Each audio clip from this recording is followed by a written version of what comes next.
Muy buenas tardes a todos. Sean ustedes bienvenidos a la cuarta sesión del seminario Conocimiento, Género y Futuro. El día de hoy nos acompaña el doctor José Ramírez Figueroa de la Universidad de Puerto Rico. También se encuentra con nosotros la doctora Libertad Lucrecia de la Escuela Nacional Preparatoria, así como la ingeniera Abril Solís, la licenciada Alejandra Solís Real y el maestro Pablo Dávila Silva, secretario académico de la Escuela Nacional Preparatoria, plantel 9. Maestro Pablo, por favor. Muchas gracias, doctora Marisol. Muy buenas tardes a todas y a todos. Es un honor darles la más cordial bienvenida a esta cuarta sesión del Seminario Permanente Conocimiento, Género y Futuro, rumbo al 60 aniversario del plantel 9 de la Escuela Nacional Preparatoria. A nombre del doctor Raúl Rodríguez Díaz, director de la Escuela Nacional Preparatoria Pedro de Alba, plantel 9, sean bienvenidas y bienvenidos. Profesores, profesoras de la Escuela Nacional Preparatoria, de las diversas escuelas y facultades de nuestra Universidad Nacional Autónoma de México, de las escuelas incorporadas y de los diferentes sistemas escolares. Bienvenidas, bienvenidos, colegas y compañeros todos y todas. Aprovecho para desearles un año 2025 con salud, prosperidad y exitoso en lo personal y en lo profesional.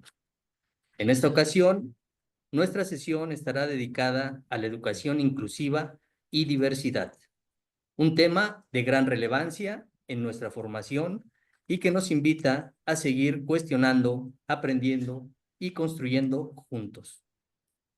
Quiero agradecer especialmente a nuestro conferencista y a nuestra moderadora del día de hoy, al doctor José Ramírez Figueroa y a la doctora Libertad Estrada Rubio, ya que su experiencia y disposición para compartir sus conocimientos son un recurso invaluable para todos nosotros.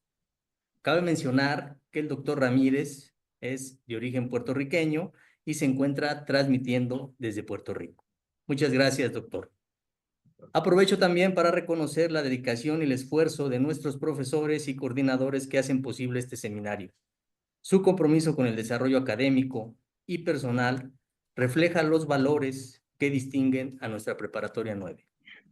A ustedes les agradezco su presencia y les invito a participar activamente, a plantear preguntas y a compartir sus ideas. Este espacio es para ustedes y su voz es fundamental para que este seminario sea una experiencia enriquecedora. Sin más, les deseo una jornada llena de aprendizaje, inspiración y reflexión. Sigamos aprovechando estas oportunidades para crecer juntos y construir el futuro que deseamos. Gracias y continuamos.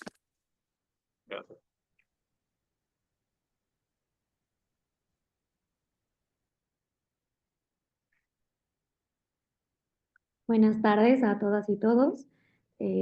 Nuevamente les pedimos que si en alguna temática tienen alguna pregunta que quisieran hacer, pueden enviarla a través del botoncito de preguntas y respuestas que está aquí en las opciones de Zoom. Y también de que el formulario para pasar asistencia estará disponible a la mitad de la sesión para que estén muy atentos al chat. Adelante, doctora Marisol. Muchísimas gracias.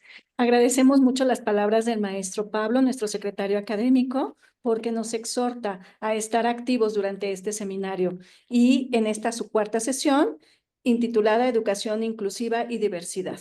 Voy a dar lectura de una breve síntesis curricular de nuestros invitados del día de hoy.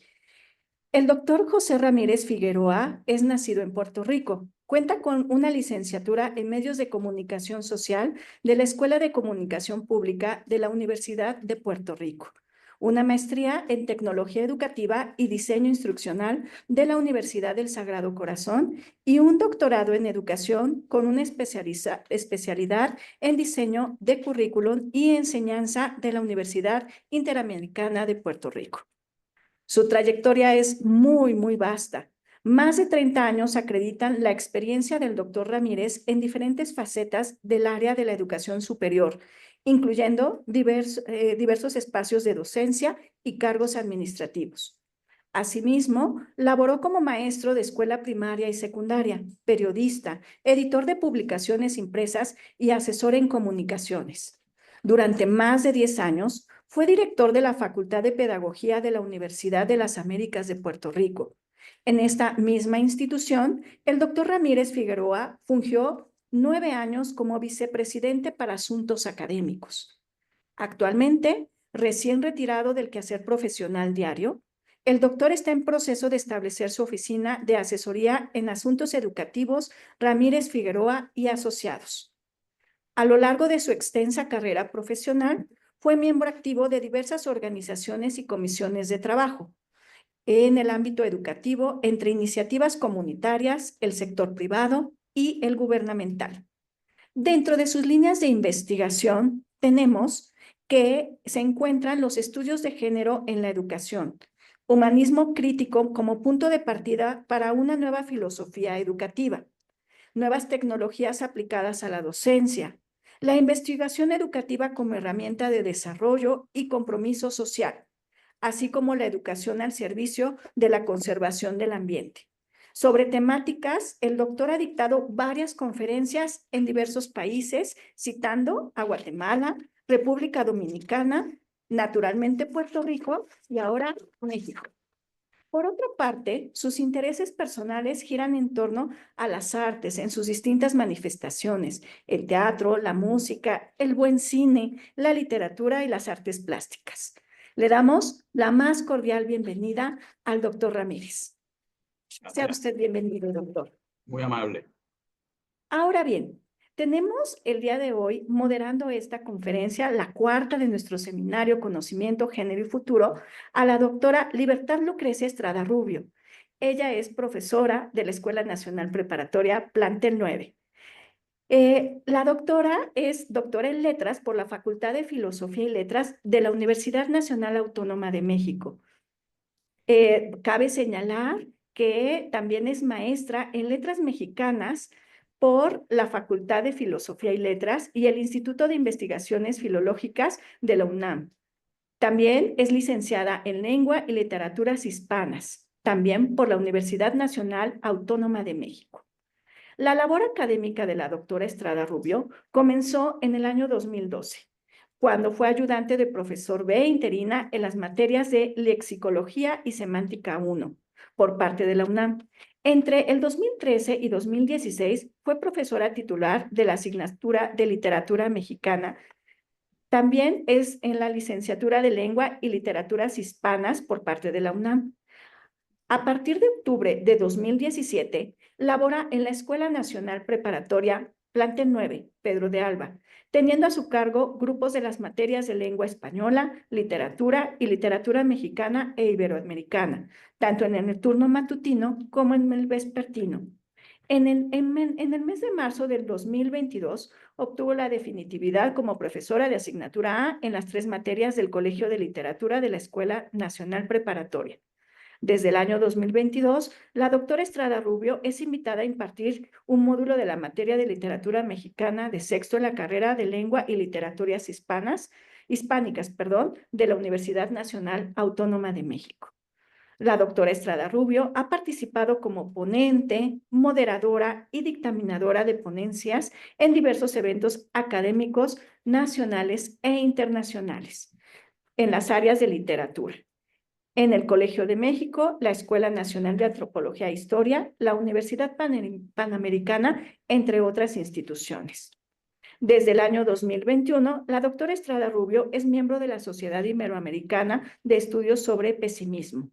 Desde el 2022, pertenece al comité editorial de la revista Cultura ENP, Palabras de la Secretaría de Difusión Cultural de la Escuela Nacional Preparatoria.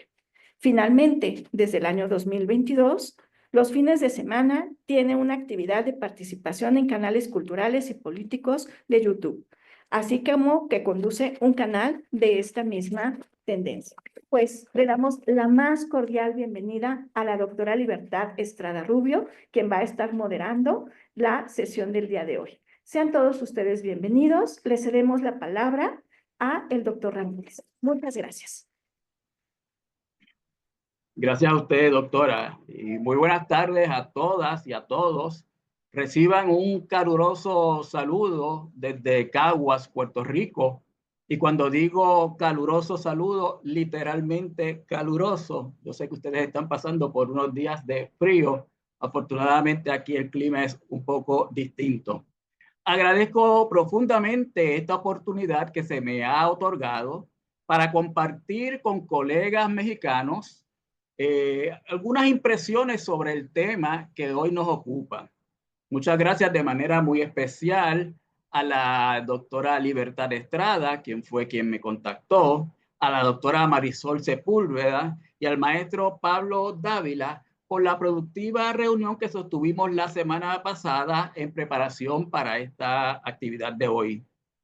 Y también muchas gracias a todos ustedes que se han conectado en la tarde de hoy para participar en lo que yo defino una actividad de reflexión e invitación a la acción en torno a los asuntos de diversidad e inclusión.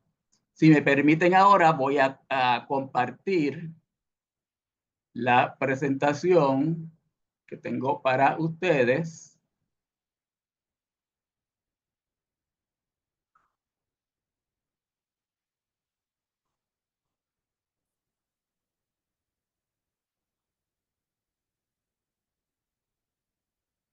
Y todos deben estar viendo en pantalla una plantilla que dice Educación Inclusiva y Diversidad, que fue el tema que se me asignó para dialogar con ustedes en la tarde de hoy.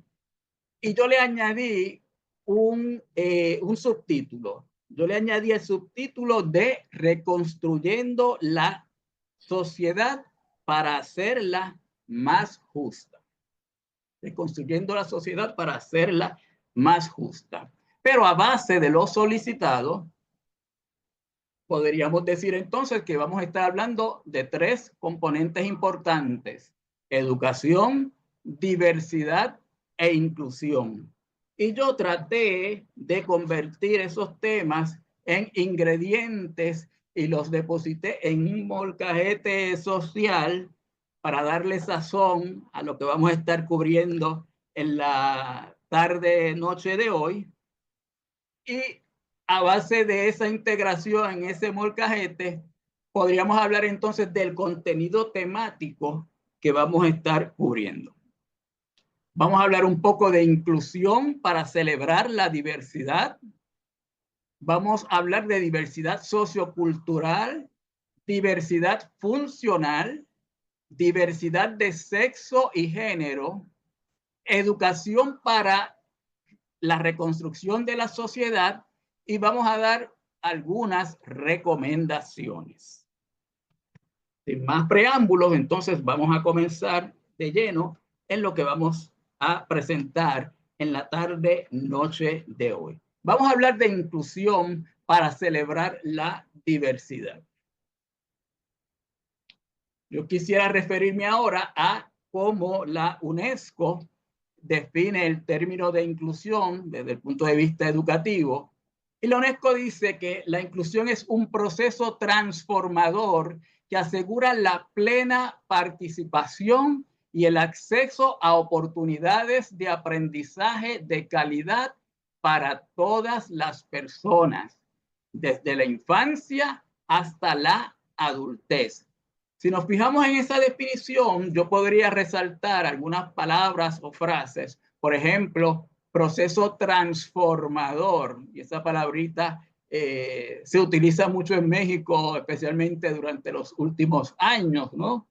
Plena participación, acceso a oportunidades, aprendizaje, pero no cualquier aprendizaje, aprendizaje de calidad para todas las personas, desde la infancia hasta la adultez, pero no solamente en términos de edad. Ahí dice todas las personas, y hay una gran diversidad de personas, así que es importante recalcar que la inclusión es para todas y cada una de las personas.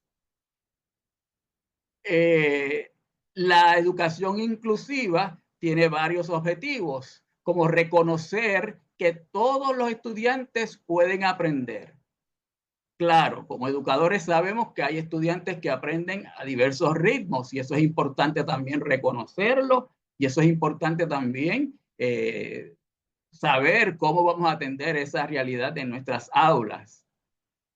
Otro de los objetivos de la educación inclusiva es tomar en cuenta las necesidades particulares de cada persona y asegurar que todos participen y que logren sus objetivos de aprendizaje. Fíjense que dice sus objetivos de aprendizaje, porque aunque nosotros como maestros tenemos unos objetivos didácticos, los estudiantes por su parte, de acuerdo a su ritmo de aprendizaje, de acuerdo a sus características particulares, también tienen unos objetivos y no es el mismo objetivo.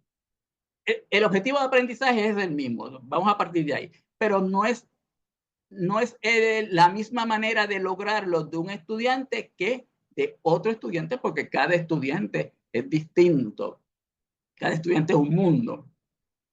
Otro de los objetivos de la educación inclusiva es eliminar las barreras que impiden el aprendizaje y estamos hablando de barreras físicas, barreras psicológicas, barreras arquitectónicas, que también son barreras físicas, ¿verdad? Todo tipo de barreras que va a impactar de manera negativa a que nuestros estudiantes aprendan.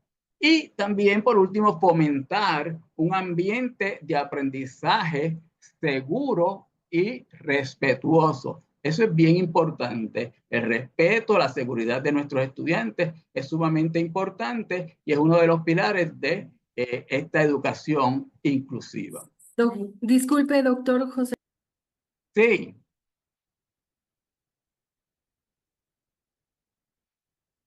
Te escucho, la escucho, doctor. Ay, perdón. Hay un cuadro en su presentación del lado derecho. Hay un cuadro negro que tapa un poco de la imagen. Si la puede volver a quitar su presentación y luego la vuelve a poner. Okay.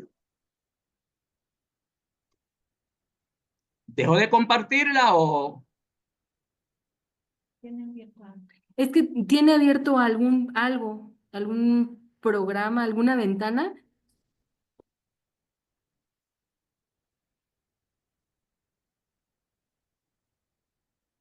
¿Ahora? No. Arriba del reloj tiene algo en su barra pues en la barra de su computadora. Si puede cerrar todas las ventanas que tenga, menos claro la de la presentación. Es que sí se ve esa ventana negra.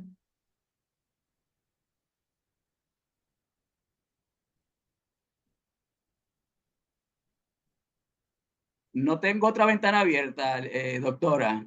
Bueno, gracias. Muchas gracias. Okay. Una Pero la disculpa. presentación sí se está viendo, ¿no? Sí, se Ok. ve. En términos de beneficios de la educación inclusiva, podríamos decir que mejora el aprendizaje y el desarrollo de todos los estudiantes. Y hago hincapié en la palabra todos.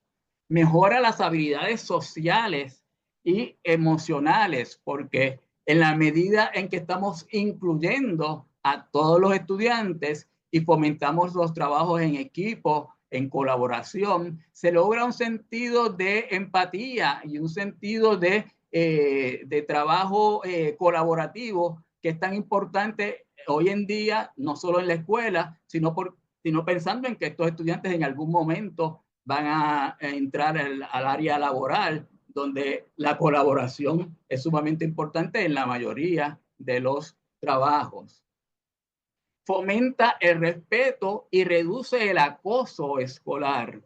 El acoso escolar, que sabemos que es un problema serio en cualquier parte del mundo y tan serio que puede conducir a tragedias y a desgracias que no queremos que ocurran, y menos en el ámbito de la escuela, ¿no?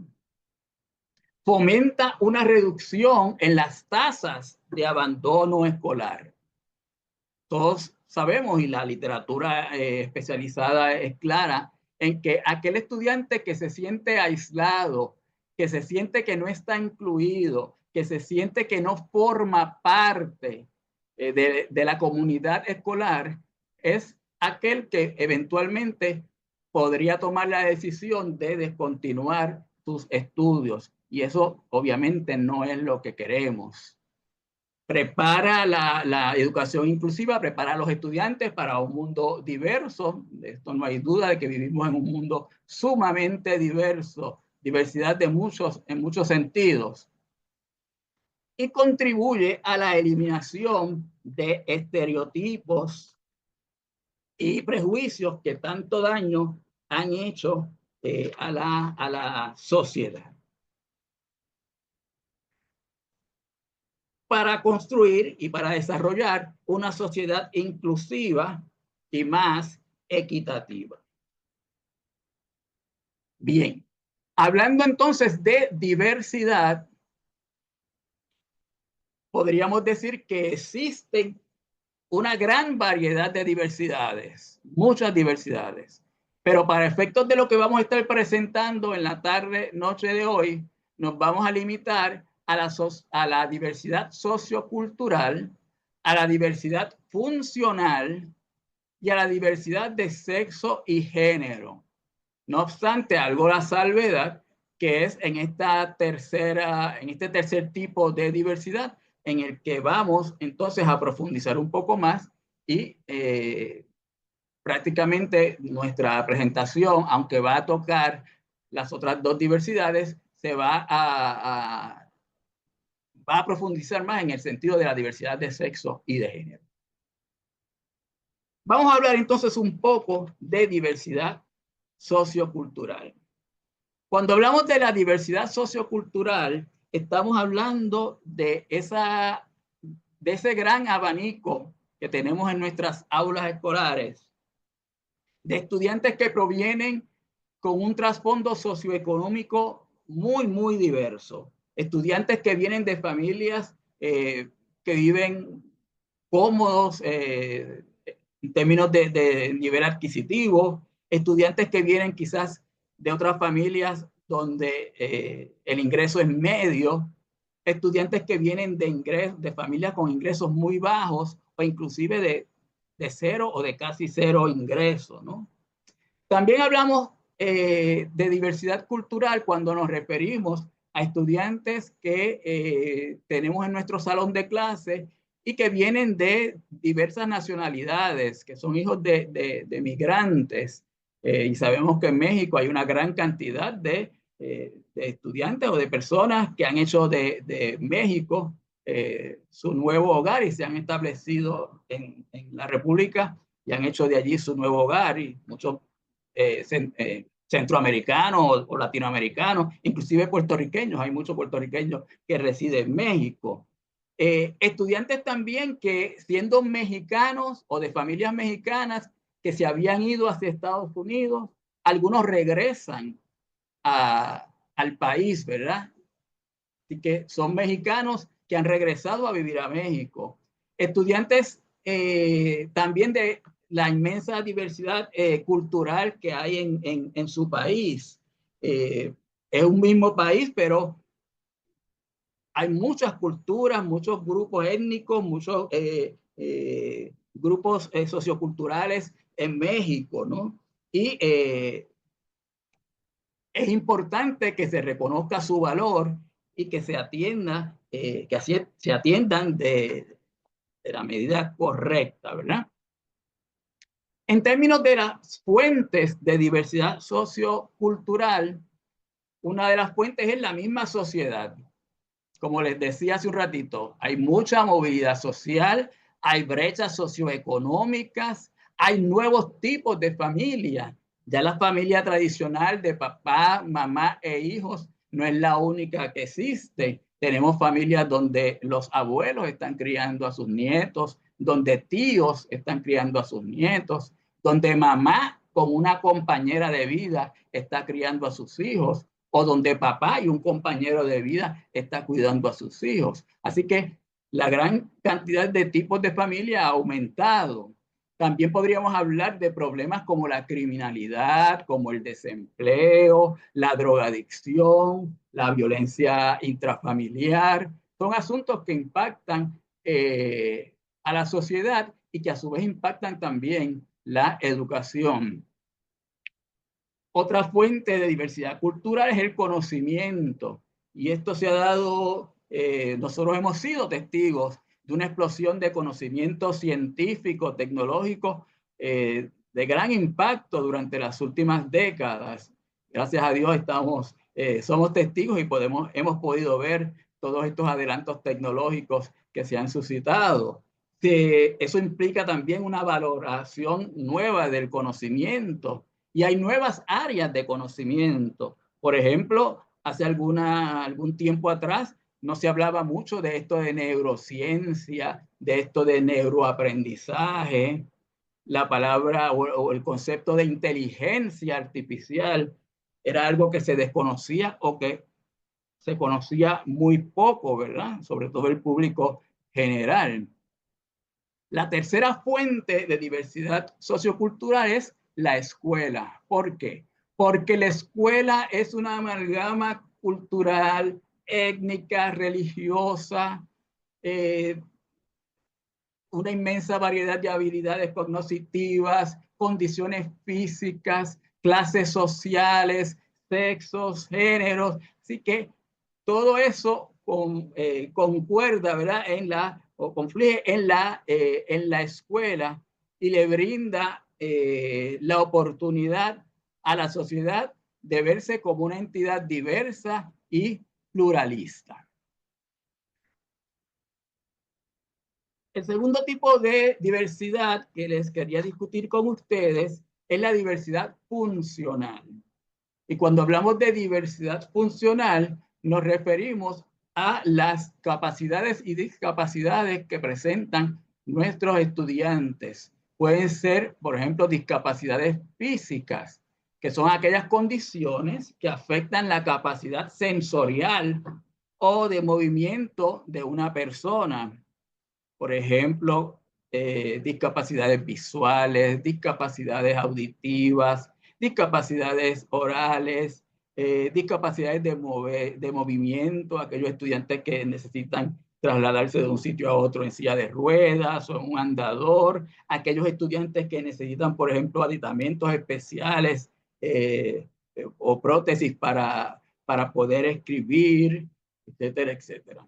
Pero igual tenemos unas discapacidades cognitivas, que son aquellas condiciones que pueden impactar la capacidad para la adquisición de aprendizaje. Fíjense que un estudiante puede tener alguna condición física, pero no necesariamente, y en muchísimos casos no tiene ninguna discapacidad cognitiva.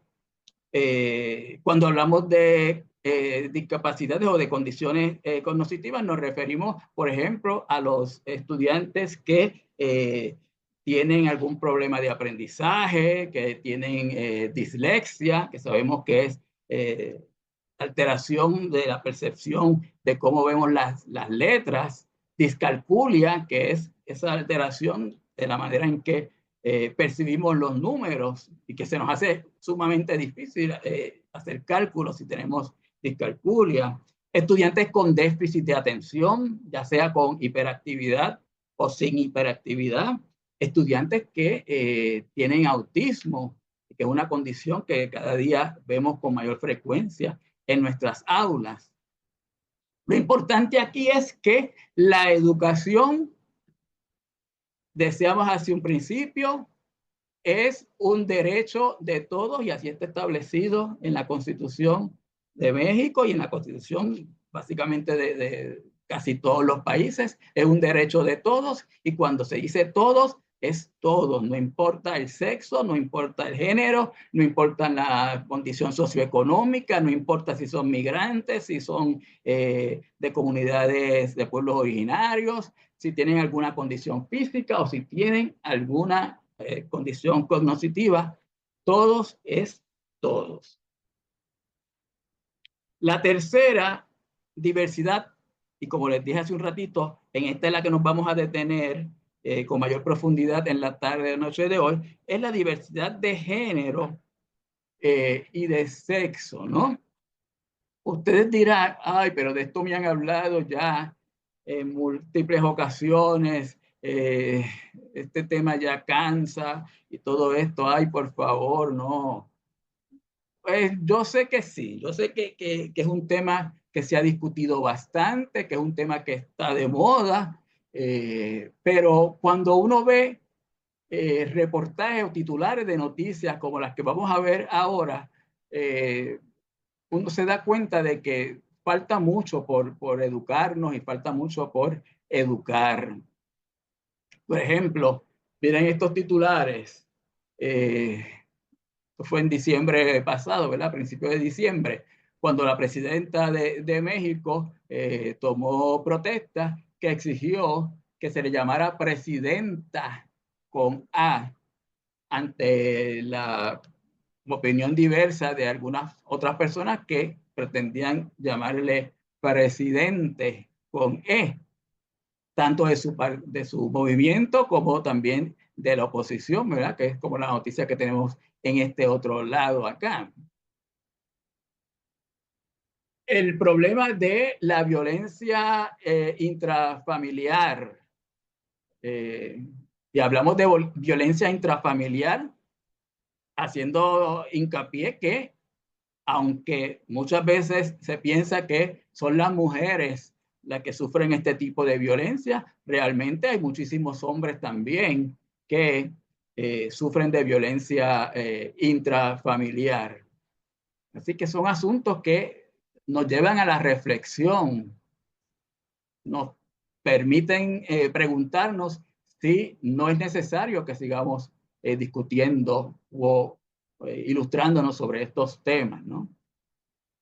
Muy recientemente en las Olimpiadas de París, ustedes saben que hubo aquel dilema con el sexo de algunos atletas y hubo toda una polémica y hubo infinidad de comentarios de gente, muchos que hablaban con conocimiento, otros que hablaban con total desconocimiento de la situación.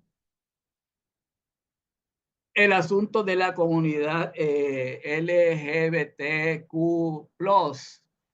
y su lucha porque se le reconozcan sus derechos. Esto es algo que ocurre en el mundo entero. Y dentro de esta comunidad, el asunto de los jóvenes y de las personas trans, ¿no? Que han decidido llevar un estilo de vida distinto y han decidido tomar decisiones sobre su cuerpo y sobre su apariencia, que no deja de ser un tema sumamente polémico y, como les digo, son temas que pensamos que cansa repetirlos, pero que cuando se traen, muchas personas reflejan tanto desconocimiento, tanta fobia, tanto prejuicio, que yo creo que es meritorio el que hablemos de esto otra vez. Así que, dicho esto, pues continuamos entonces con la presentación en la tarde noche de hoy. Vamos a hablar un poco de el trasfondo. Fíjense que en 1857 una poeta española de nombre Carolina Coronado escribió una brillantez como la siguiente: el juicio en la mujer es una cualidad tan rara como la sensibilidad en el hombre. Les doy permiso para que se sientan ofendidas las mujeres y para que nos sintamos ofendidos los hombres. Porque fíjense esta barbaridad que presenta esta autora española en el 1857. Está diciendo que la mujer no tiene capacidad de juicio, que no tiene inteligencia, que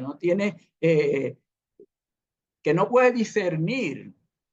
Y por otro lado está diciendo que el hombre es una persona insensible, que no tiene sentimientos.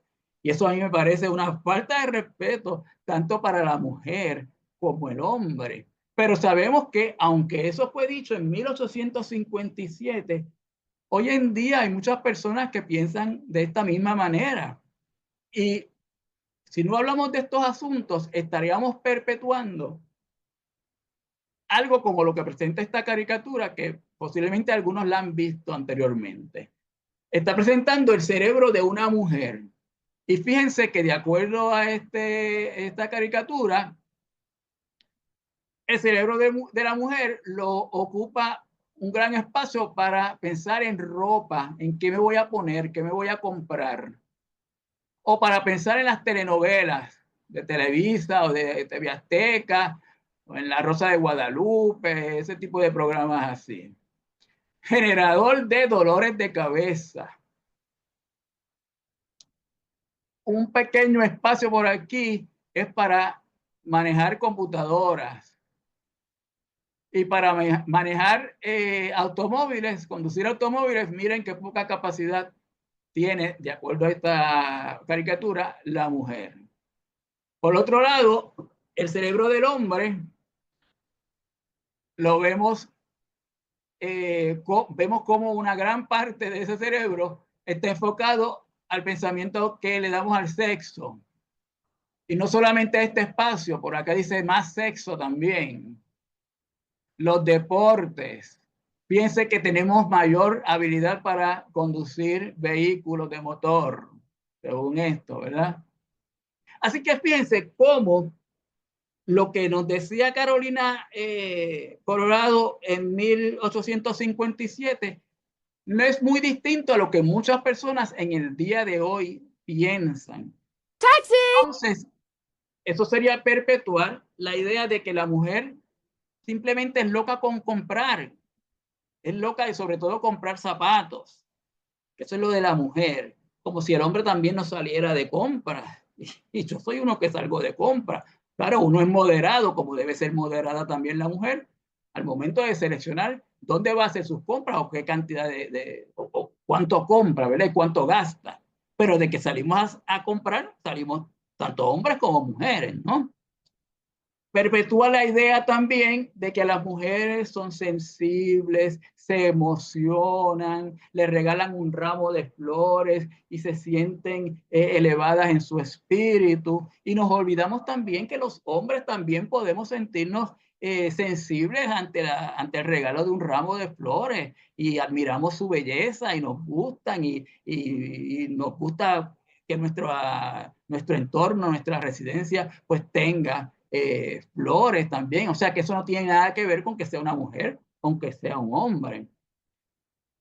Esta idea perpetúa también la imagen de la mujer sentimental, la mujer que llora por cualquier cosa, la mujer que es muy sensible. Y se nos olvida que el hombre también puede ser sensible y también puede llorar.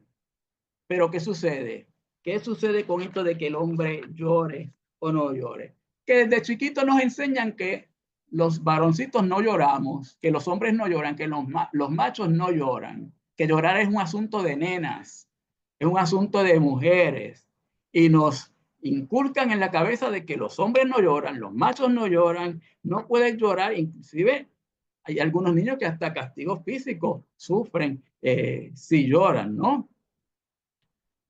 Yo viendo a este niño llorando y consciente de que los hombres también lloramos cuando tenemos que llorar, pienso en el presidente pasado, ¿verdad? En Andrés Manuel López Obrador, que en su última conferencia matutina, cuando vio una presentación, un video, creo que fue de su legado como presidente, pues no pudo contener las lágrimas, se emocionó y lloró.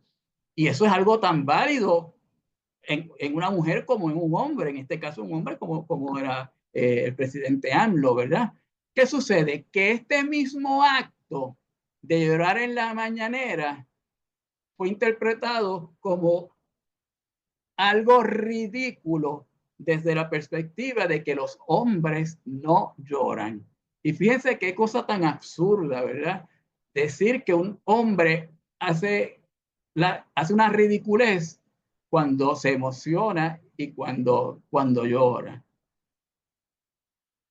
Afortunadamente también la historia nos presenta personajes como María de Zayas, que era otra autora española, y ella en 1637 escribió esto: si las almas ni son de hombres ni mujeres, ¿qué razón hay para que ellos, los hombres, sean sabios y presuman que nosotras no podemos serlo?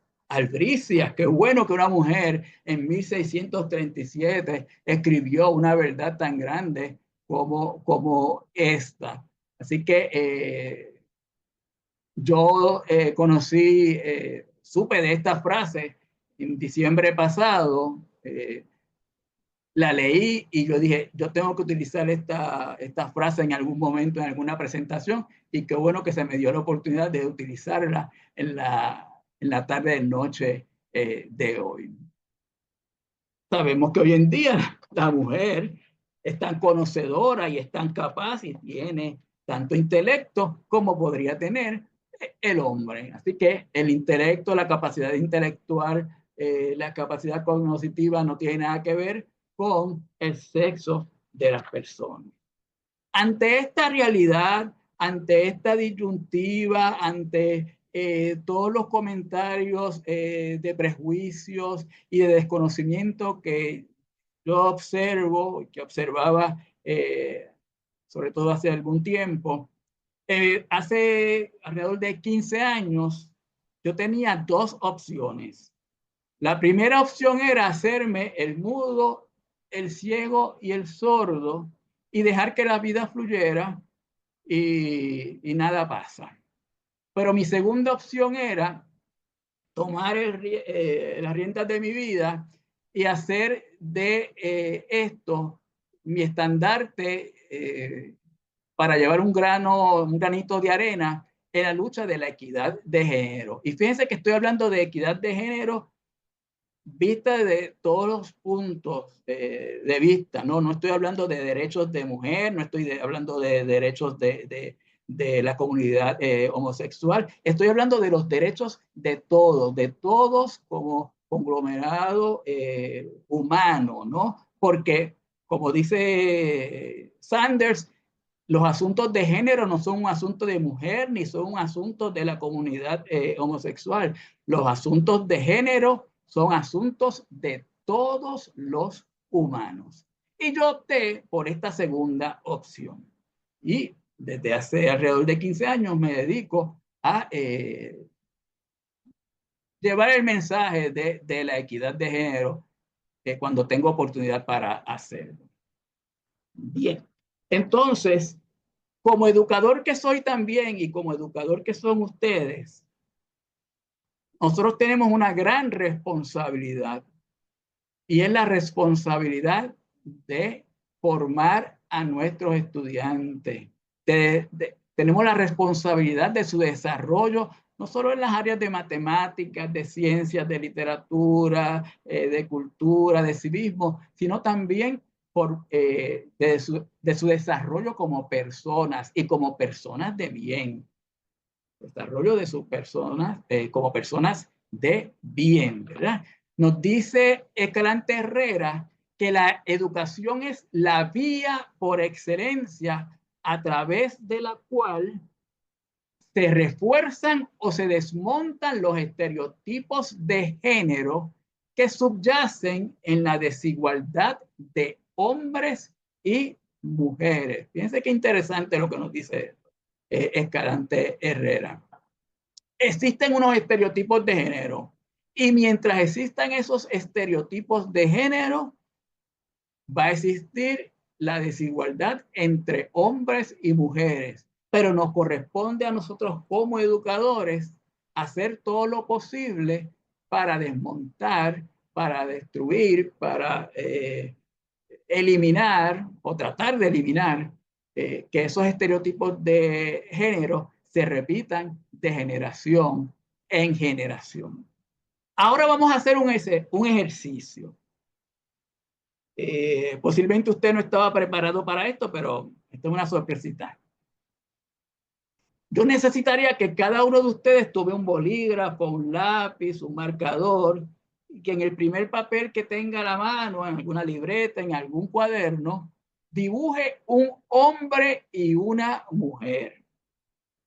Y yo quiero que usted procure que en su dibujo se note quién es el hombre y quién es la mujer. Eso es bien importante. Usted procure que se note cuál de las dos imágenes equivale al del sexo hombre y equivale al del sexo mujer. Así que, por favor, todo rapidito, esto lo vamos a hacer bien rapidito porque el tiempo es limitado, pero vamos a empezar entonces a dibujar ese hombre, esa mujer. Y como les digo, lo vamos a hacer rapidito.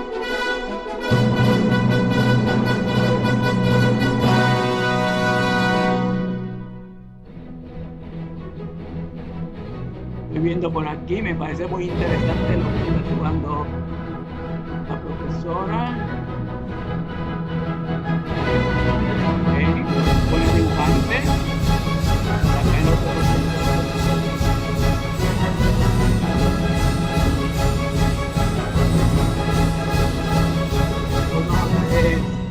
Frida Kahlo, Diego Rivera, Tamayo. Ave María, esos dibujos están quedando excelentes. Me gusta lo que estoy viendo.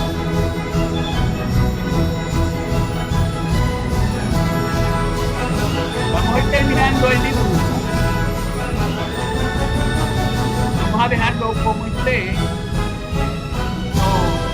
Para hacerlo rapidito. Así que vamos a dejarlo como esté. No voy a comprender que el dibujo darle falta un poco.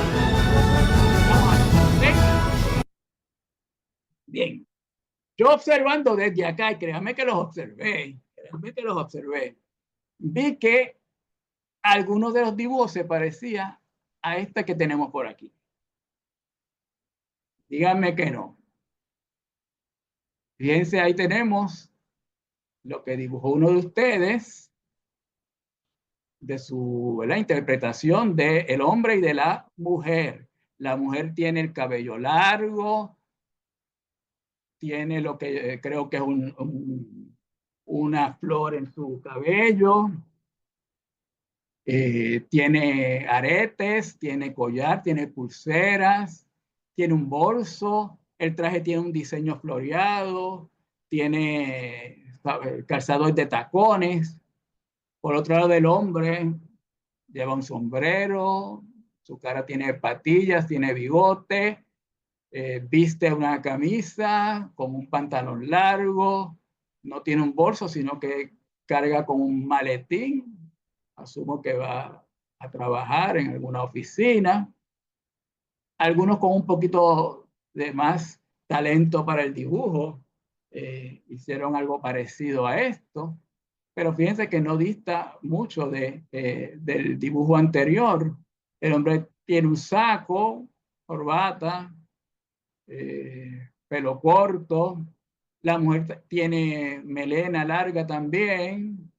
Se ve que está maquillada, tiene pestañas postizas o rímel, igual que la otra. Tiene un vestido y también tiene calzado con tacos, ¿verdad? Tacones. Bien. Fíjense que yo les pedí a ustedes que me dibujaran un hombre y una mujer. Y ustedes hicieron el mayor esfuerzo en sus dibujos y se lo agradezco. Realmente se lo agradezco. Pero tengo que decirle que usted lo que me dibujó fueron, a partir de este ejemplo, ¿verdad? Fueron dos figuras.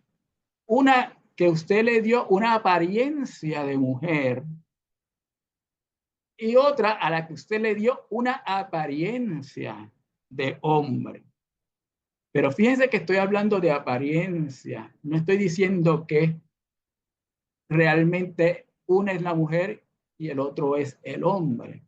Porque cuando yo les pedí que me dibujaran un hombre y una mujer y que se notara quién era el hombre, quién era la mujer, pues yo hubiese esperado, ojalá alguno lo haya hecho, ¿verdad? Pero yo hubiese esperado que me hubiesen hecho un dibujo como este.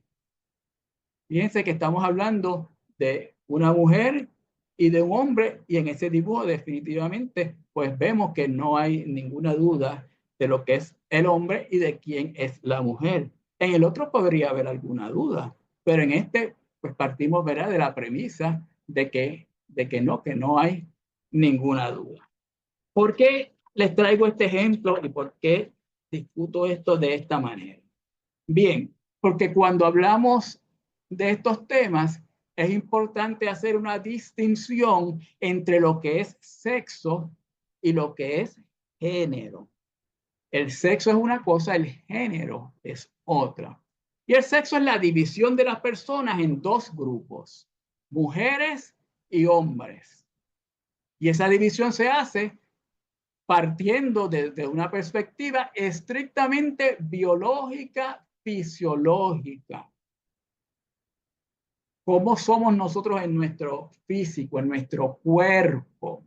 ¿Cómo somos de manera externa e incluso de manera interna, verdad? Porque en el dibujo podíamos ver que el hombre tenía unas partes que la mujer no tenía, y que la mujer tenía unas partes que el hombre no tenía. Pero incluso sabemos que en nuestro interior hay diferencias entre los órganos masculinos y los órganos femeninos. Pero fíjense que a eso nos referimos cuando hablamos de sexo, a la clasificación mujeres y hombres a base de lo físico, a base de lo biológico, a base de lo anatómico. No obstante, cuando hablamos de género, hablamos de un constructo social. El género es un concepto social que define los roles, o sea, los papeles, las actitudes y los comportamientos que adquirimos, que aprendemos o que asumimos según el sexo que tengamos, ¿no? Y estos son conceptos que se repiten, o estas son conductas, comportamientos, actitudes que se repiten de generación en generación y que los vamos aprendiendo y los vamos construyendo desde muy pequeños y a lo largo de toda nuestra vida. Claro, hay que decir también que estas conductas varían ampliamente entre unas culturas y otras, y aún dentro de una misma cultura hay también variaciones. También el factor tiempo es importante, porque como se percibía el género de unas personas, de un hombre o de una mujer, en determinado momento histórico es distinto a cómo se percibe el género en pleno siglo XXI, en el 2025. Así que son conductas, son roles, son papeles que nos han enseñado, que la sociedad nos ha inculcado o nos ha impuesto y que aprendemos por nuestros padres, por nuestros abuelos y por cuanta persona veamos a nuestro alrededor. Y esto lo vamos aprendiendo desde que somos niños, desde que nacemos, desde que somos bebés. Todos sabemos que cuando nace un varoncito, inclusive si lo sabemos antes por el sonograma, le vamos a preparar un cuarto azul. Un cuarto donde van a abundar los elementos de color azul. Si por el contrario se trata de una niña, ese cuarto va a estar pintado, va a tener elementos predominantes en color de rosa. En color de rosa. Y todos en mayor o menor medida hemos hecho esto. Inclusive personas, pues yo me considero una persona bastante liberal en estos sentidos, pero uno cae y lo hace. No voy a negar, ¿verdad? No voy a negar ser quien no soy. Así que fíjense que desde bebés nos inculcan unos códigos de colores. Y al nene lo vestimos de azul y a la nena la vestimos de color de rosa. Luego, según van creciendo, le compramos o le regalamos a las niñas juguetitos como equipos de cocina, sus tacitas, sus platos, para que prepare una comida imaginaria. Les regalamos muñecas. típicos, estos son típicos juguetes para niñas. De hecho, en las tiendas vemos que hay departamentos de juguetes de niñas y departamentos de juguetes de niños. A los niños les regalamos carritos, camiones, vehículos de motor, ¿verdad? En modalidad de juguetes. O les regalamos este tipo de juguetes, ¿verdad? De efectos deportivos, ¿no? Fíjense que desde pequeños, desde tan temprana edad, les estamos diciendo a los niños que hay unas actividades propias para niñas y hay otras actividades propias para varoncitos, ¿verdad? Y nos está extraño si viésemos una niña jugando con carritos o a un niño jugando con muñecas. Lo curioso de todo esto es que aunque pensamos que estos son juguetes para niños o juguetes para niñas, la vida nos enseña que esa niña que solamente recibió muñecas y juguetes apropiados, entre comillas, para niñas, posiblemente cuando sea adulta va a conducir un vehículo de motor.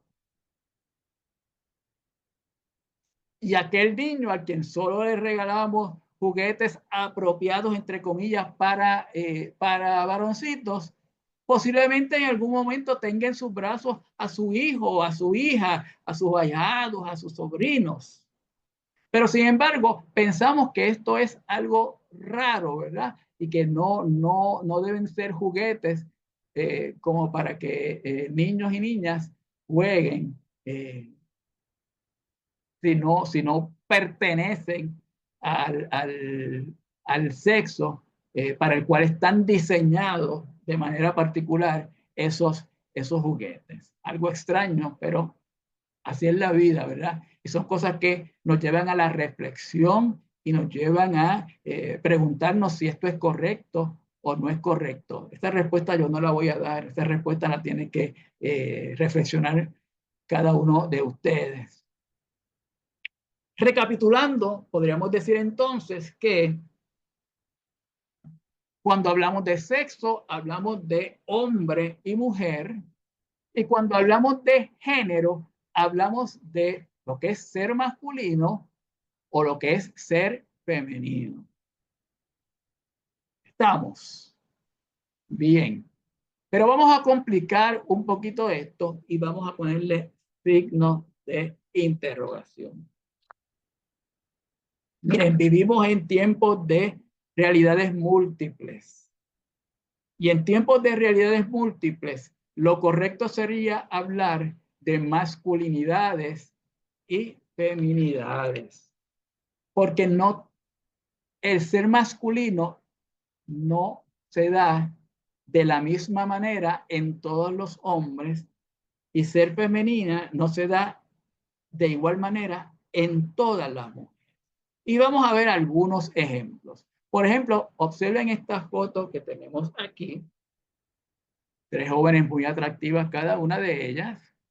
Por cierto, esta que está aquí a la derecha es Zuleika Rivera, fue Miss Puerto Rico, fue Miss Universo en algún momento a principios de los años 2000.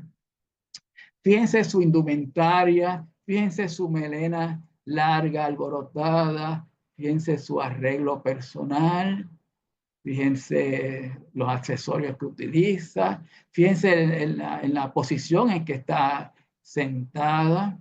Esta joven es un poco más recatada en términos de su camisa, una camisa blanca con algún tipo de encaje, ¿no?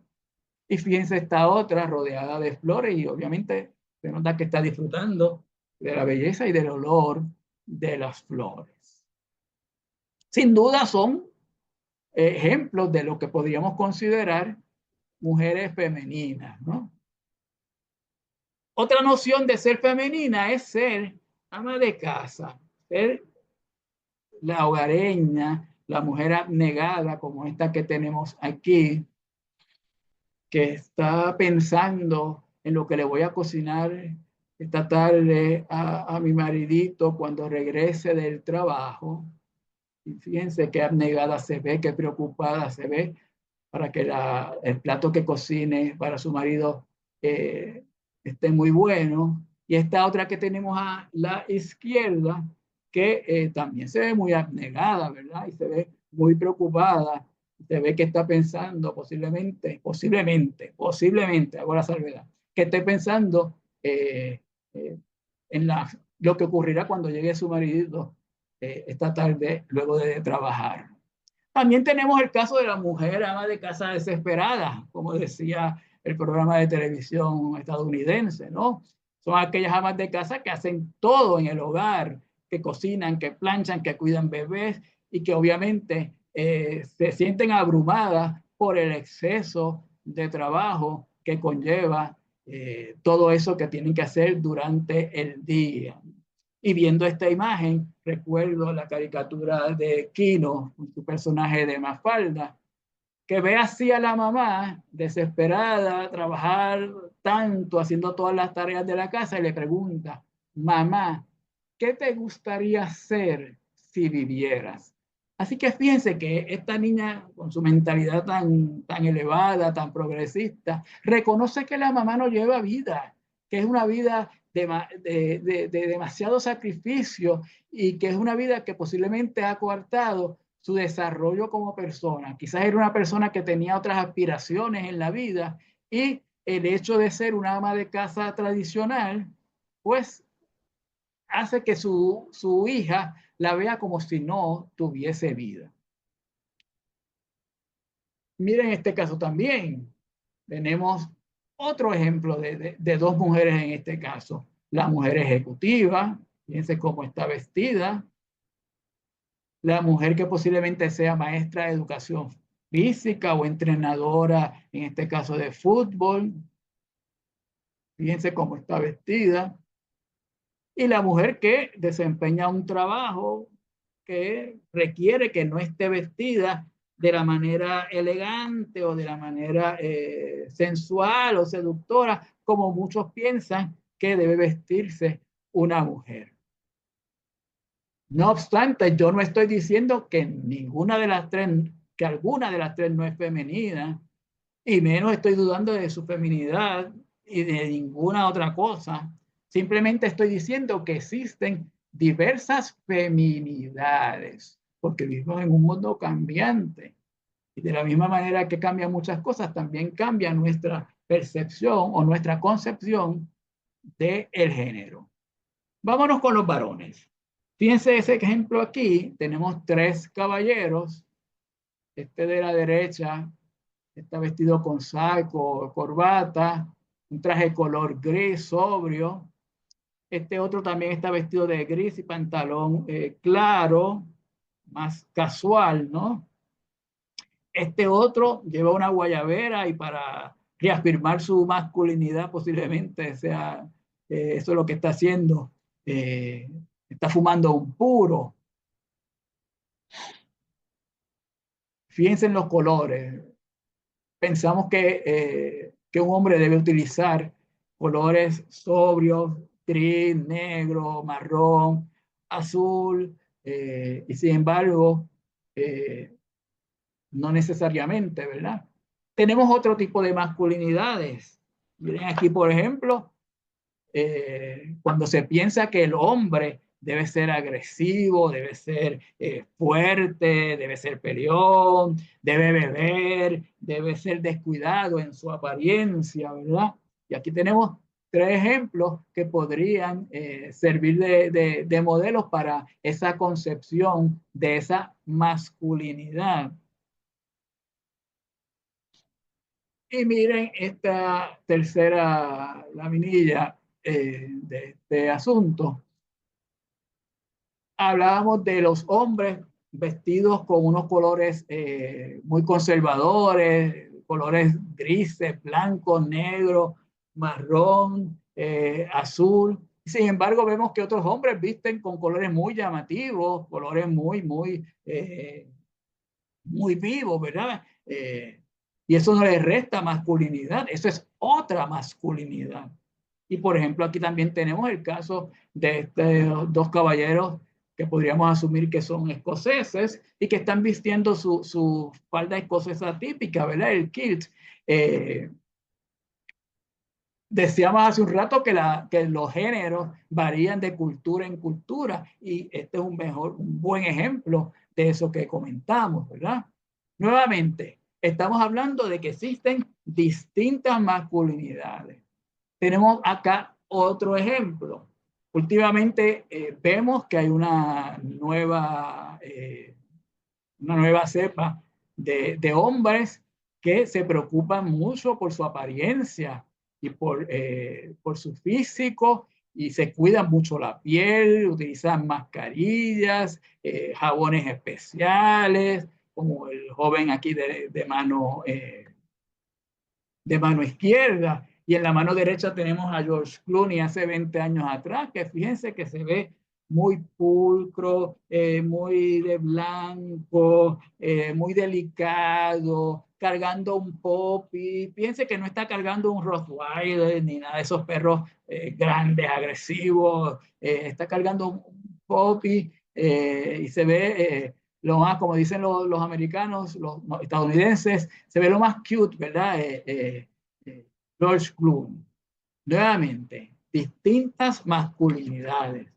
Y por último, quiero presentarle esta otra imagen de este caballero que está cambiándole los pañales a su bebé. Posiblemente hace algunos años, posiblemente sus papás o sus abuelos jamás hicieron esto.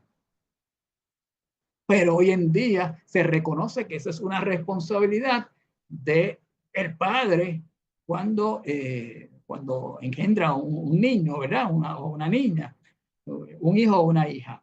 Y yo quiero detenerme aquí en esta foto por un momento, ¿verdad? Mucha gente pensará, y yo escucho decir, incluso lo escucho decir mujeres, ay, mi esposo es bien bueno porque él me ayuda con los nenes. Miren, el esposo no la ayuda. El esposo está cumpliendo con su responsabilidad de padre, porque ese bebé o esa bebé la hicieron papá y mamá. Por lo tanto, es responsabilidad compartida. Eso no es una ayuda. Él está haciendo lo que le corresponde hacer como padre de esa criatura. Pero es muy común escuchar eso de que, ay, eres bien bueno que me ayuda con las tareas de la casa. No, no te está ayudando, está cumpliendo con su deber como esposo y está cumpliendo con su deber como pareja y cumpliendo con su deber como padre. Dicho esto, entonces, fíjense esta otra situación. Hay una bióloga y socióloga, fíjense que cubre ambos lados de la moneda. Se llama Fausto Sterling, su apellido Fausto Sterling, y ella nos dice que en cada cuerpo reside un singular e inseparable dualismo que se expresa tanto en lo físicamente visible como en sus comportamientos y motivaciones. Lo que ella nos quiere decir es que en nuestro cuerpo tenemos una parte interna, una parte externa. Y esa parte interna y esa parte externa están en un constante duelo. Y ella compara ese duelo de género y de sexo con lo que se conoce como una banda de Mobius. Una banda de Mobius es esta figura que tenemos aquí, que si usted la observa bien, posiblemente los matemáticos, los profesores de matemáticas saben mucho de esto, si lo observan bien, una banda de Mobius tiene una parte interna que al llegar a cierto punto se convierte en una parte externa. Y al llegar a cierto punto vuelve a ser parte interna y así sucesivamente porque no tiene ni principio ni final, pero tiene una torcedura que en determinado momento lo que está afuera está adentro y lo que está dentro está afuera. Y entonces vamos a ver un pequeño video que presenta o que ilustra esa dualidad en duelo de la cual nos habla Fausto Sterling.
Bien interesante cómo no se pudo separar una parte de la otra, ¿verdad? Y eso es lo que precisamente Fausto Sterling nos dice de esa relación de dualismo en duelo entre género y sexo. Hablando o siguiendo esta misma línea de pensamiento, vamos a ver estos ejemplos. María es mujer, por lo tanto, debo esperar de ella conductas y roles tradicionalmente femeninos. O María exhibe conductas y roles tradicionalmente femeninos. Por lo tanto, debo entender que ella es mujer. Fíjense, somos porque nos comportamos de alguna manera o porque nos comportamos de una manera, somos. Nuevamente, ese dualismo en duelo. Pero ¿qué pasa si María quiere ser ingeniera civil? Va a trabajar supervisando una construcción de algún puente, de algún edificio. Tiene que vestir de una manera que no es la que mucha gente considera femenina. Va a estar trabajando en un entorno muy masculinizado como es la construcción. Obviamente ella no deja de ser mujer, pero deja de ser femenina. Una pregunta que debemos hacernos, ¿verdad? ¿Qué ocurre cuando un varón en plena adolescencia decide transformarse en la Benedito? Yo me imagino que ustedes conocen este personaje de las redes sociales, un niño o una niña mexicana, tiene apenas 15 años en la actualidad, pero desde hace algunos años decidió que quería identificarse como niña en aquel momento. Preocupante porque, según tengo entendido, su madre la entregó a dos adultos, a dos personas, ¿verdad? Ya adultos, para que manejaran su vida y manejaran sus redes sociales y manejaran no sé qué otras cosas más. Un asunto que a mí me preocupa mucho, ¿verdad? Porque es una persona, es un adolescente que está en pleno etapa de incertidumbre, de tomar decisiones con su vida y que dos personas ajenas a él lo estén ayudando en ese proceso, pues realmente es preocupante. Yo no dejo de ser educador, ¿verdad? Y me preocupo por el bienestar de la juventud. Y no es preocupación porque haya decidido ser mujer o no. Mi preocupación es en la manera en que se está manejando esa situación y en la manera en que personas que son ajenas de él o de ella están manejando su vida, ¿no? Porque ciertamente, y como ustedes que son maestros, en su salón de clase tienen posiblemente una gran cantidad de estudiantes, o posiblemente no sea una gran cantidad, pero sí hay estudiantes que están hasta ante una disyuntiva similar y están en una edad difícil y están en momentos de tomar decisiones. Y estos son tiempos de dilema que requieren mucha atención. Nuevamente, no estoy juzgando que esto sea malo, esto sea bueno. Eso no me compete a mí tomar esa decisión ni juzgarlo porque yo no soy juez.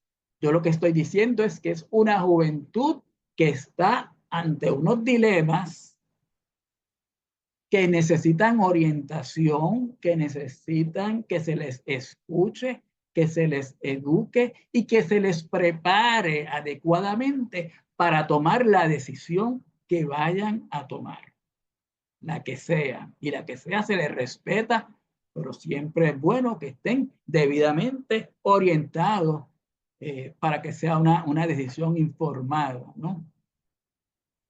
En términos de género y vocación, por ejemplo, miren esto aquí. Ana es mujer y por lo tanto ser maestra es una excelente opción vocacional para ella. Después de todo, las mujeres son más cariñosas, cuidan mejor a los niños y tienen un instinto maternal. a primera instancia esto pues nos parece bien, podría parecer correcto, pero yo a todo le pongo un signo de interrogación, porque es que leo entre líneas como que se está dando a entender que hay opciones vocacionales para mujeres y opciones vocacionales para hombres. Y esto es algo que yo combato con vehemencia. Yo entiendo que los trabajos, las ocupaciones, las profesiones son para aquella persona que lo sepa hacer bien, independientemente del sexo al cual pertenezca, ¿verdad? Porque ¿qué pasaría si Ana no es la maestra de mi hijo pequeño? Porque quien está a cargo de ese grupo es José. Incluso, como dijeron en las palabras al inicio de esta actividad, yo fui maestro de niños pequeños. Mi primer trabajo fue como maestro de tercer grado. Y fui profesor de futuros maestros de ese nivel también. Y algunos de ellos tenían inseguridad con la vocación. Tenían la vocación para ser maestros, pero tenían dudas respecto a si habían tomado la decisión correcta. Porque me decían, es que dudan de mi masculinidad. Piensan que yo soy gay. Yo no soy gay, profesor. Pero piensan que como voy a darle clase a niños pequeños, eso es una profesión de mujer, pues yo soy gay y yo no soy gay, me decían. Piensan que yo soy un depredador sexual, que le voy a hacer daño a los niños pequeños. Mire, profesor, yo jamás haría eso. Así que fíjense cómo encasillar a las personas en distintas profesiones de acuerdo a su sexo es sumamente peligroso. Porque también se da el caso de que José, el maestro de mi hijo, eventualmente decidió ser Ana. Y este es un caso de una maestra argentina que a mitad de año escolar decidió que no iba a ser hombre y ahora es una mujer, ¿verdad? Una mujer trans. Son asuntos que están ahí para que reflexionemos, para que pensemos qué podríamos hacer si nos enfrentamos a situaciones similares. Bien, vamos a ir a nuestra última parte de la actividad de hoy y es hablar un poco de la educación y la reconstrucción de la sociedad. Y esto lo vamos a hacer desde la perspectiva de lo que conocemos como humanismo crítico. El humanismo crítico como base para el inicio de cambios sociales. El humanismo crítico es una fusión de la tradicional escuela humanista, aquella escuela curricular que veía al estudiante como centro del proceso de aprendizaje y que la enseñanza debía responder a los intereses, a las necesidades, a las inquietudes, habilidades del estudiante. Y también de la escuela de la reconstrucción social, que es una escuela curricular de abierta tendencia ideológica que promueve los cambios en la sociedad en contraposición con los sistemas de poder establecidos, ¿no? Entonces, el humanismo crítico hace una fusión de esas dos escuelas curriculares y más allá de aquel humanismo clásico ideal, la versión crítica promueve la acción. No deja de abandonar los intereses individuales de los estudiantes, sus intereses, sus capacidades, todo eso, ¿verdad? Pero deja de ser un poco desde el punto de vista individual y como lo que se pretende es un cambio social, convierte esos intereses, esas habilidades, esos gustos en elementos colectivos para el cambio social, para el cambio de la comunidad. Esto parte también de lo que conocemos como pedagogía crítica y dentro de los distintos exponentes de la pedagogía crítica, hay una lista corta, ¿verdad? Sabemos que hay otros estudiosos de esto y representantes de este tipo de pedagogía, ¿verdad? A mí me encanta Michael Apple, me encanta Freire.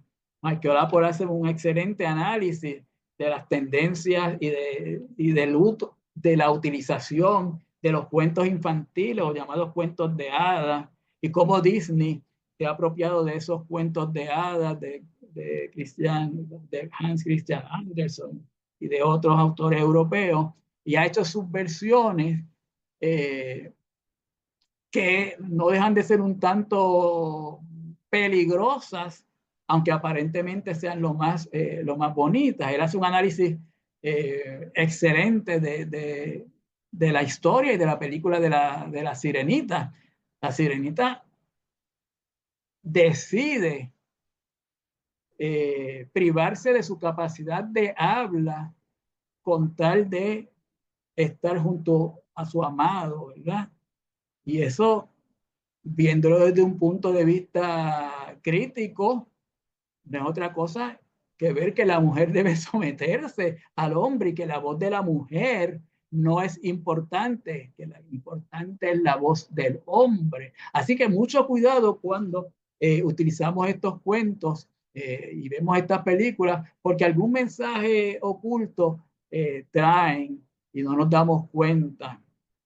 Paulo Freire con su educación bancaria versus la educación que él propone, que es la educación problematizadora, en contra de la acumulación de conocimiento que le inculcamos y que le metemos a nuestros estudiantes, que se aprendan, que se aprendan, que se aprendan, y repite y repite y repite, cuando lo ideal sería que los estudiantes pudiesen problematizar, ¿verdad? Que es el verdadero aprendizaje. Y así otros por el estilo, pues promueven distintos asuntos interesantes de esto que llamamos pedagogía crítica. Y a base de esto podremos establecer unos principios generales para construir una sociedad más justa y equitativa desde la escuela, desde currículos amplios que incluyan elementos culturales, artes y deportes, que incluyan motivación y compromiso,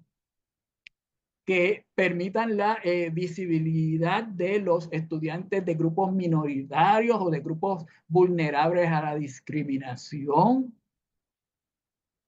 la creación de entornos de aprendizaje seguros, acogedores, libres de toda forma de violencia, la creación de una cultura de paz en un mundo cada vez más violento. Eso es sumamente importante, porque la desinformación respecto a los temas de diversidad es un llamado a que hagamos actividades en las que se fomente la tolerancia y el respeto. O sea, hay tanta desinformación respecto a estos asuntos de la diversidad, de todo tipo de diversidad, que tenemos que manejar esa situación y las tenemos que manejar mediante el desarrollo de actividades en las que fomentemos tolerancia y respeto hacia los seres que son diferentes. Cubriendo cada una de las tipos de inclusión que presentamos, vamos rapidito a recomendaciones para la inclusión. Para la diversidad sociocultural, unas recomendaciones que humildemente les doy es la de permitir que estudiantes de estos grupos diversos, de comunidades diversas y de grupos vulnerables expongan sus experiencias, sus tradiciones y que las compartan y que los demás sientan respeto y curiosidad por esas experiencias. Importante también desarrollar programas de capacitación para docentes. Me alegra mucho que ustedes estén participando de este tipo de seminarios, pero es importante que la comunidad docente se capacite, ¿verdad?, en la creación de ambientes de aprendizaje socialmente y culturalmente inclusivos. Crear espacios seguros para que haya oportunidad de expresar opiniones diversas y de escuchar a los demás, y desarrollar o integrar la diversidad cultural en nuestros currículos, en nuestras aulas, enfatizando la empatía y la tolerancia hacia la diversidad.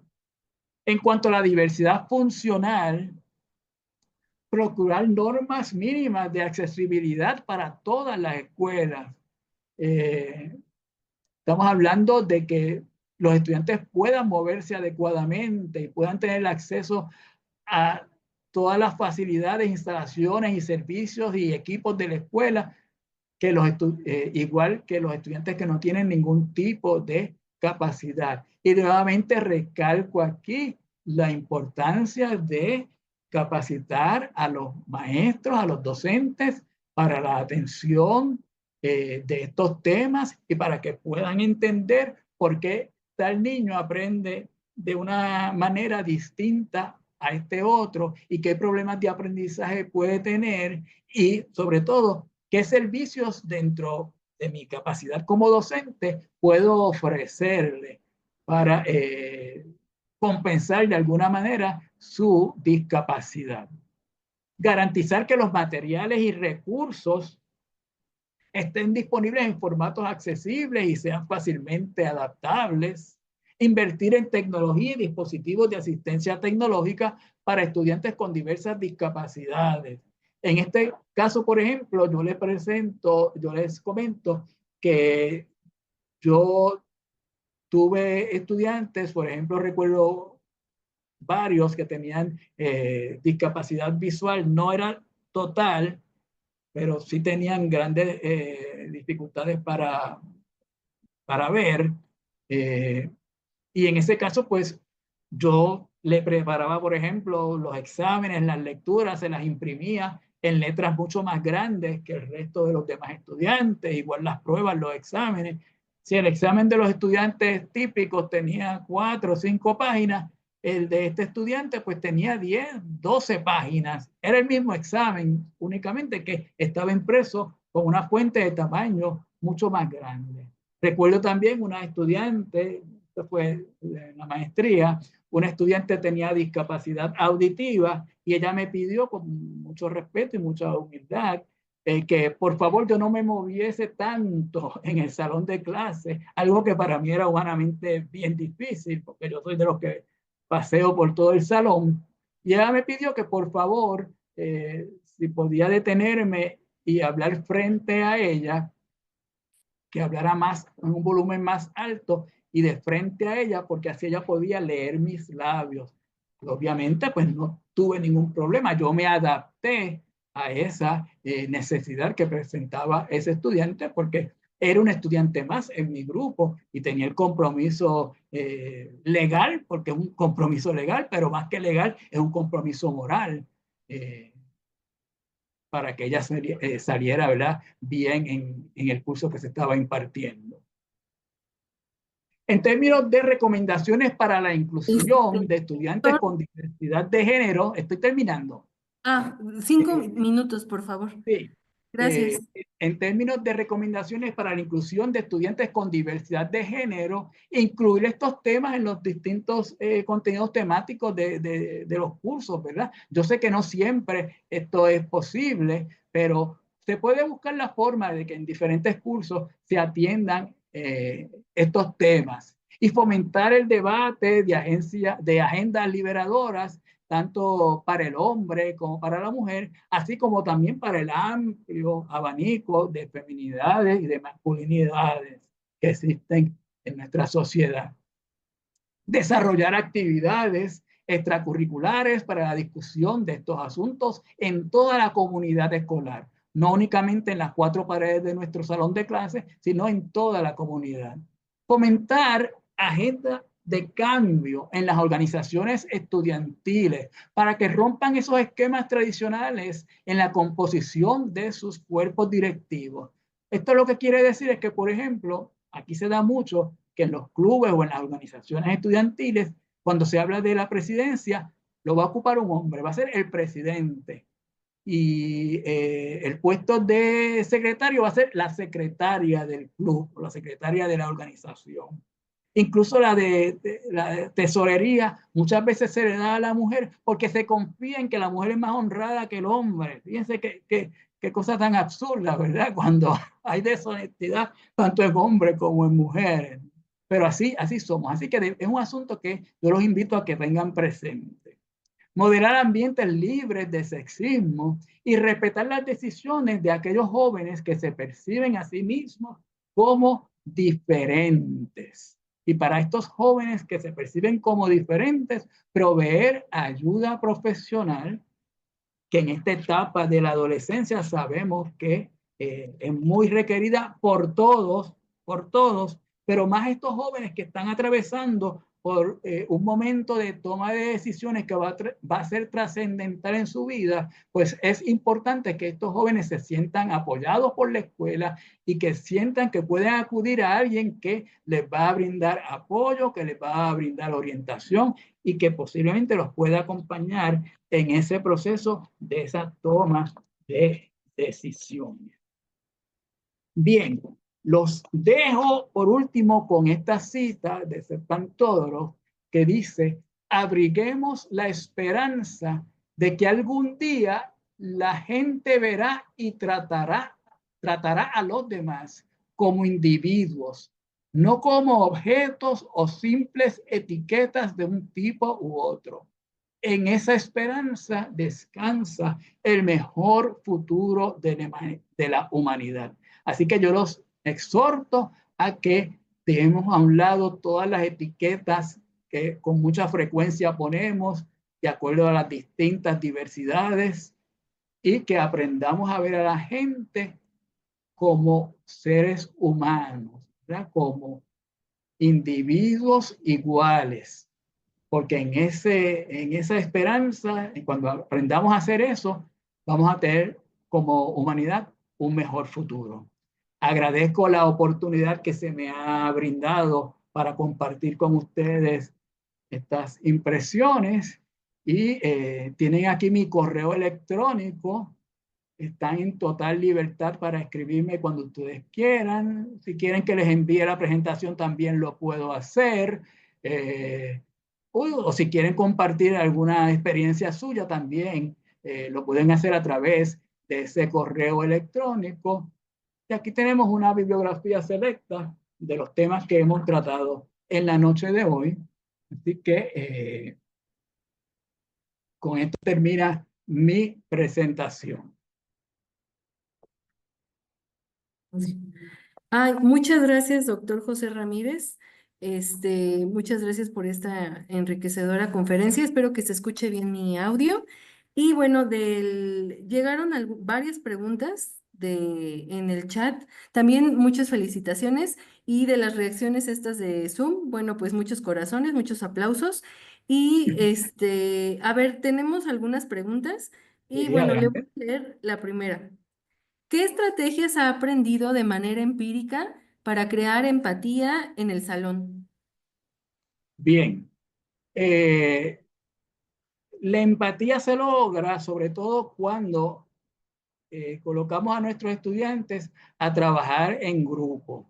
Y cuando al organizar los estudiantes en distintos grupos, nosotros como maestros, mi sugerencia es que no demos total libertad a los estudiantes a que ellos organicen el grupo, sino proveer para que en cada grupito dentro de todos los componentes del salón de clase haya diversidad. Muchas veces nos asociamos con nuestros más amigos, con los que nos pasamos siempre, y eso es natural que lo hagamos, ¿verdad? Pero como maestro, yo creo que una buena manera de procurar esa empatía y de lograr esa colaboración mutua es cuando de alguna manera u otra dirigimos la composición de los grupos y le demos participación a todos, porque durante ese tiempo de trabajo, de colaboración, se pueden desarrollar actividades que permitan que cada componente de esos grupos pequeños se dé cuenta del valor del trabajo de su compañero.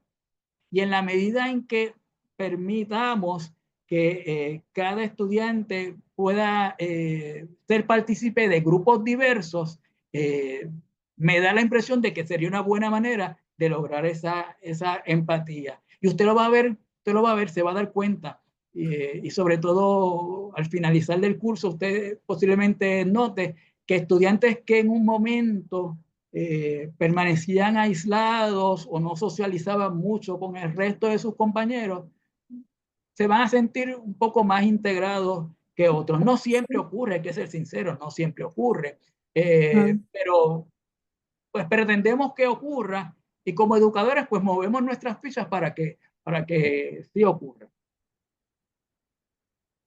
Muy bien, sí, tienes razón, muchas gracias. Hay que siempre fomentar la integración y el trabajo gregario, ¿no? Al fin el ser humano es gregario, ¿no? Social Sí. por naturaleza. A ver, tenemos otra pregunta. Dice así, ¿qué es el lenguaje woke? Bueno, woke entendido como forma de expresarse que busca ser Sí. inclusiva, respetuosa y consciente, utilizado hoy en día por jóvenes. ¿Tiene que ver con la inclusividad y la diversidad? Sí, se utiliza mucho lo que se conoce, ¿verdad? El término correcto sería el lenguaje inclusivo, y esto es un tema muy polémico y está muy de moda. Es el famoso todas, todos, inclusive todes, los niños y las niñas, los profesores, las profesoras. Yo les voy a ser bien sincero. La Real Academia Española, que es la entidad, ¿verdad?, que reglamenta nuestro idioma, se ha expresado en contra de que se utilice ese tipo de lenguaje y nos dice que al decir buenas noches tengan todos, estamos incluyendo a las mujeres también o a aquellas personas que no se sienten, ¿verdad?, ni mujeres ni hombres, porque también existen. Yo, aunque soy defensor del idioma y trato de cuidar mi forma de expresión, pues soy también humano y soy también desafiante. Y en ese sentido yo desafío a la Real Academia Española y lo hago con convicción. Sí, aunque la regla diga que el todos incluye a las mujeres o incluye a aquellas personas no binarias, o sea, que no se sienten ni hombres ni mujeres, yo voy a dirigirme a todas y a todas y voy a hacer lo que esté a mi alcance, ¿verdad? Por incluir a ambos sexos. Reconozco que eso es más fácil hacerlo cuando hablamos, Cuando escribimos es un tanto más complicado porque ciertamente escribir a todas y a todos y a todos rompe con la estructura idiomática, ¿verdad? Con la estructura gramatical de las palabras. Es más fácil cuando hablamos que cuando escribimos. Pero sí yo creo en la medida que sea posible ser inclusives al hablar. Claro, hay extremos también y uno también podría dirigirse a los jóvenes y reconocer que estamos en un proceso de cambio, en un proceso que nos ha tocado vivir, ¿verdad? Somos testigos de esta nueva situación y que vamos a estar tratando de ser inclusivos en cuanto al lenguaje, pero que comprendan que muchas veces se nos va a hacer difícil o que se nos va a olvidar, pero que ello no implica el que estamos deliberadamente excluyendo a las mujeres o o algún tipo de otra población. Así que eso es importante. Pero sí, en la medida en que sea posible, yo trato de ser inclusive al hablar sobre todo. Y como les digo, al escribirlo es un poquito más complicado. Sí, pues siempre y cuando siempre nos conduzcamos con respeto hacia los demás, eso es lo que debe prevalecer, es lo más importante. A ver, una tercera pregunta. ¿Se ha comenzado en algún lugar del mundo una crianza libre de estereotipos de género? Que si se ha comenzado en algún lugar del mundo un tipo de crianza así, yo no creo, tendría que investigar más, ¿verdad? Pero de acuerdo a lo que yo he leído, no creo eso. Hay unos países que son más abiertos unos países que son más conservadores en términos de la crianza, pero la cuestión sexista existe a lo ancho y alto y latitudes y longitudes de todo el mundo.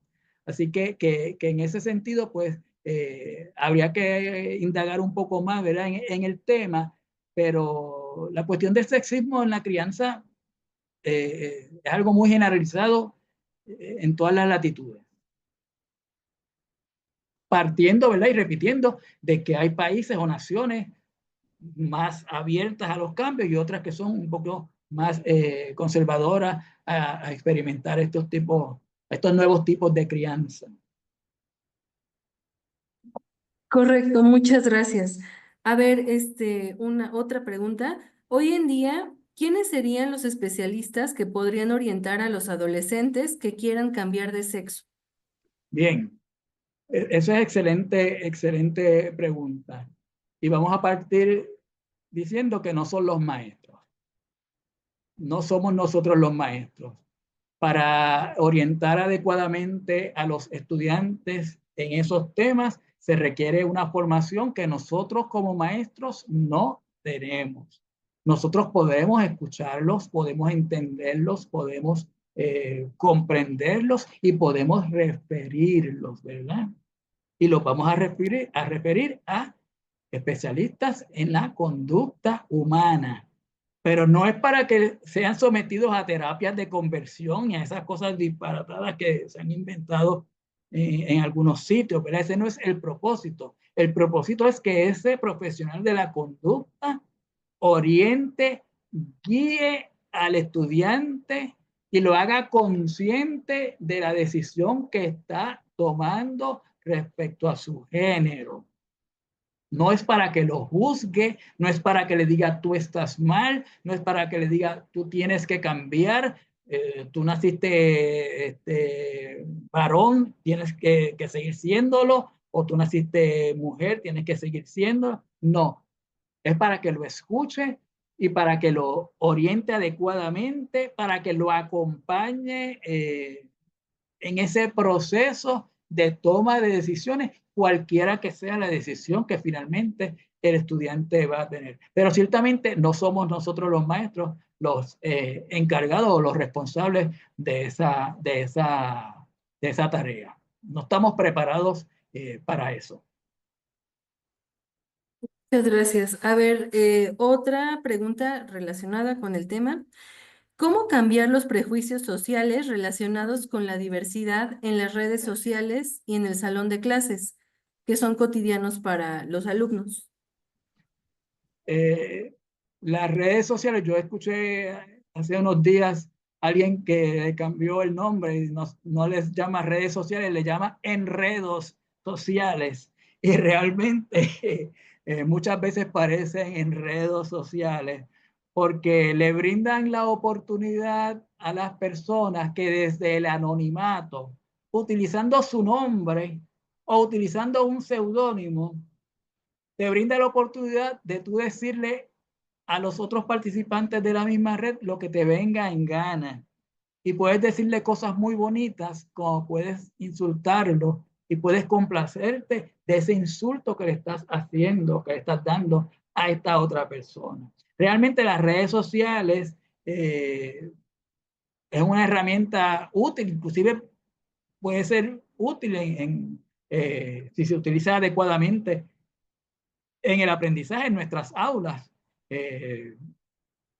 Pero hay que tener mucho cuidado con eso porque fomenta el que se creen esos ambientes de odio, ¿verdad? Se habla hasta de haters, ¿verdad? De odiadores por redes sociales y es un asunto que tenemos que tomar en consideración.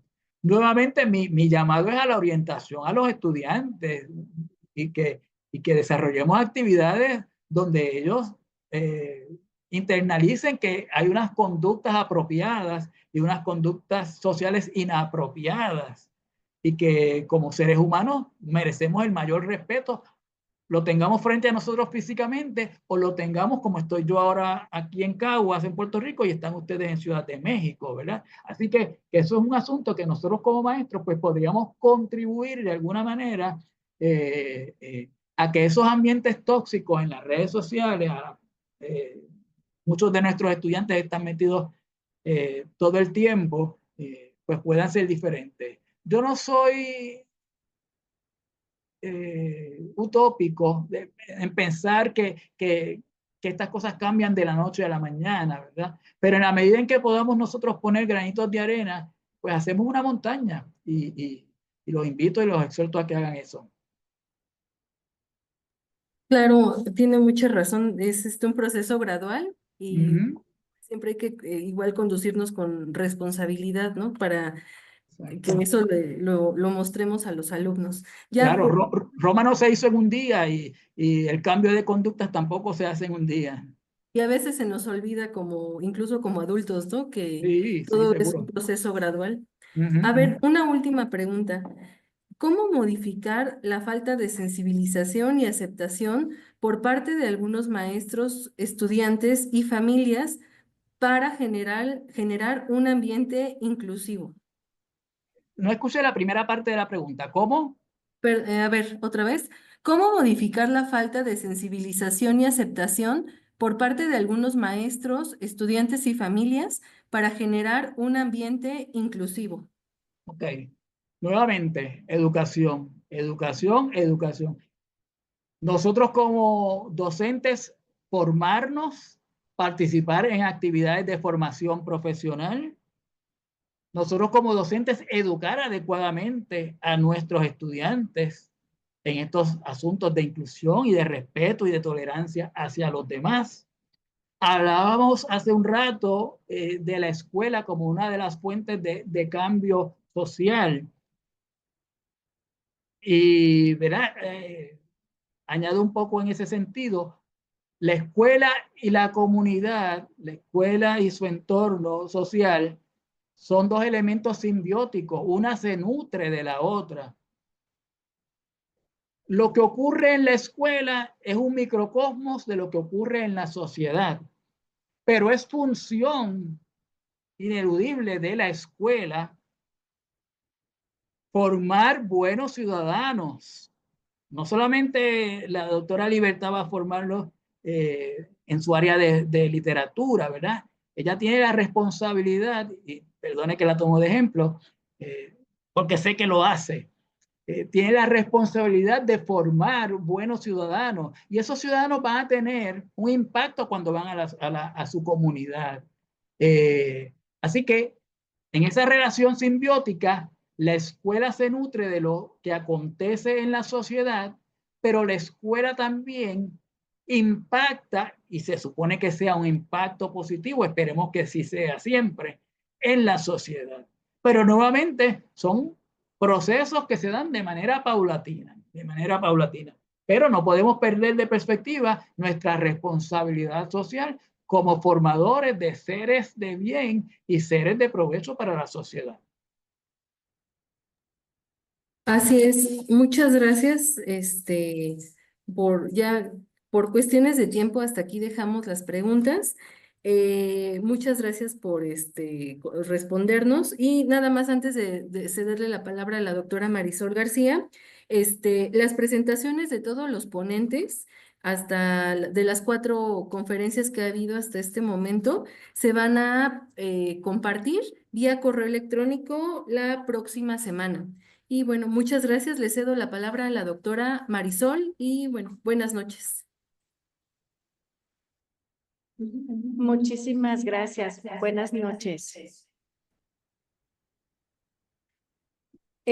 Bueno, pues agradecemos enormemente la participación del doctor José Ramírez Figueroa, así como de la doctora Libertad Estrada Rubio, por esta conferencia que nos han estado compartiendo el día de hoy y sobre todo para poder hacer caso a todas estas recomendaciones que el doctor Ramírez nos está haciendo. Muchísimas gracias, doctor. En breve, Gracias a vía usted. correo electrónico, le haremos llegar su constancia para que tenga acceso a ella y estamos muy contentos de que desde la Universidad de Puerto Rico, representándola precisamente en esta conferencia, pues usted haya compartido todos sus conocimientos y algo que a mí me llamó mucho la atención, el cambio social. Creo que eso es uno de los quehaceres y deberes de nosotros los docentes en términos de educación. Muchísimas gracias por compartir todo con nosotros, a esta comunidad de la Escuela Nacional Preparatoria. Que Gracias a tengan usted. muy buena noche. Buenas Hasta noches. luego. Buenas noches.